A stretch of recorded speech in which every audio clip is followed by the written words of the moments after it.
All right, let's talk a little bit more about phonological impairment. We know that we have the umbrella term speech sound disorder, and on the phonology side of things, phonology meaning the sounds of a language, we have phonological impairment. There's also inconsistent speech disorder. We haven't talked about that yet, but first let's talk about phonological impairment. You may see it as phonological delay or disorder, and that is when children present with patterns of sounds. Now, when I was in school, we called them phonological processes or phonological process a child would have, and now we're referring to them as patterns, which I, for one, am thrilled by, because if you're talking to a parent and you're talking about a process, it doesn't make as much sense as a pattern, right? People recognize that word pattern versus a process or processes if you're talking about it in plural. So let's think about a pattern, right? We've got blue, brown, blue, brown, blue, brown, of course, blue, right? You know that. So when we think about patterns of errors for students, the same is true as this, right? So if you think about cluster reduction, that is a type of pattern. If a child has cluster reduction, they're going to take S clusters, for example, and they're going to take out one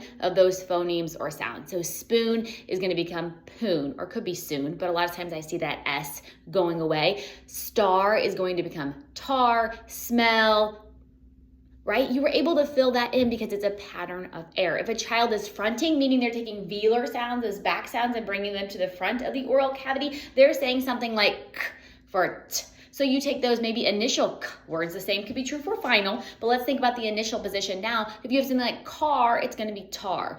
Cup, tub.